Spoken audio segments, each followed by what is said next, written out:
Eelmistes loengutes uurisime multivibraatorit, mis käis Schmidti trigeriga.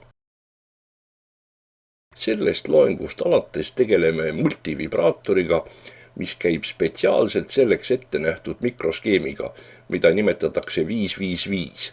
Selles loengus paneme kokku skeemi ja vaatame, kuidas ta käib. Järgmises loengus selgitame töö põhimõtet. Kõigepealt paneme kokku skeemi makettplaadile niisuguse juhendi järgi. Skeemis on mikroskeem 555, 2 potentsiomeetrit, valgusdioodid ning takistid, toites suure mahtuvusega elektrolüütkondensaatorid, lüliti, kõik nagu varemgi. Mikroskeemi väljundis on piesovaljuhääldi ning 2 valgusdioodi. Ülemine valgusdiood põleb siis, kui mikroskeemi väljundis 3 on pinge madal ning alumine valgusdiood põleb siis, kui väljundis on pinge kõrge.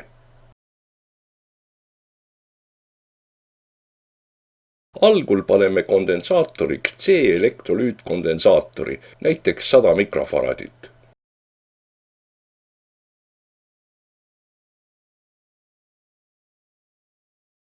Keerates 2 potentsiomeetrit saab muuta valgusdioodide vilkumise sagedust ning ajalist vahekorda, kui kaua üks või teine põleb.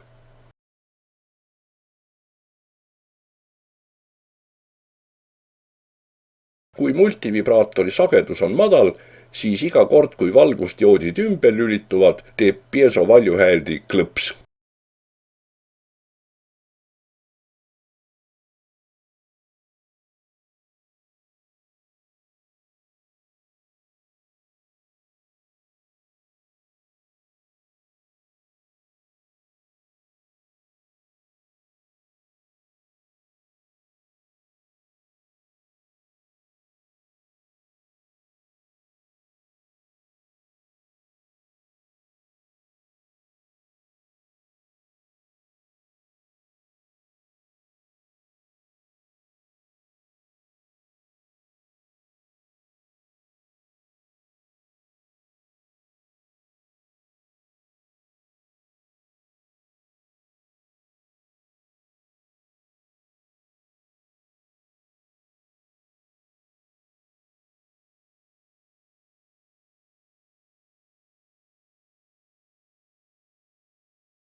Niisuguses skeemis on täpselt määratud, kui kaua on väljund kõrge ja kui kaua on madal.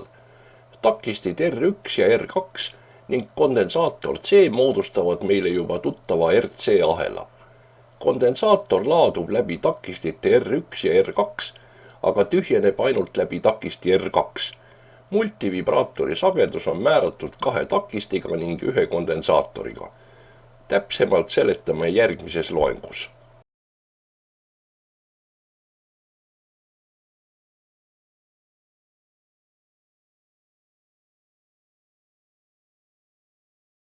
Paneme nüüd kondensaatoriks 0,1 mikrofaradit ja vaatame, millises sagedusvahemikus multivibraator töötab.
Vaatame nüüd, mille poolest 555-ga multivibraator on parem kui Schmidti trigeriga multivibraator.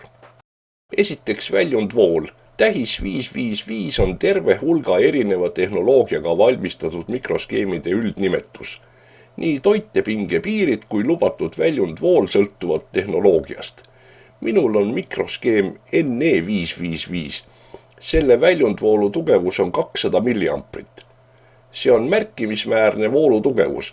Ma võin mikroskeemi väljundisse ühendada koguni tervelt 102 milliamprist valgustjoodi.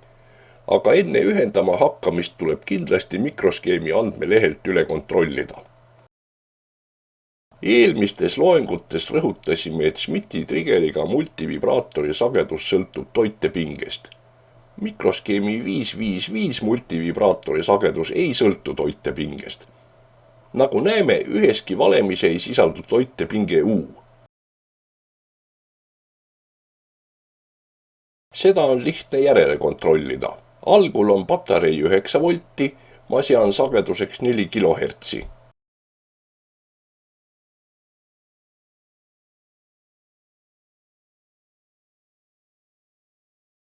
Seejärel vahetan patarei 6 voldise vastu. Sagedus on ikka sama 4 kHz.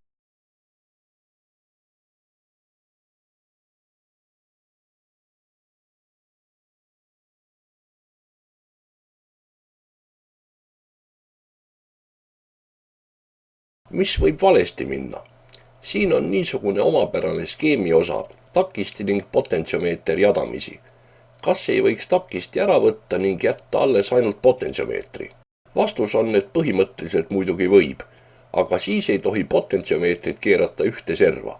Kui potentsiomeeter keerata ühte otsa, siis on mikroskeemi sisendviik 7 ühendatud otse toiteallika plussiga. Selle tagajärel tekib liiga suur sisendvool, mis üsna tõenäoliselt kõrvetab mikroskeemi läbi.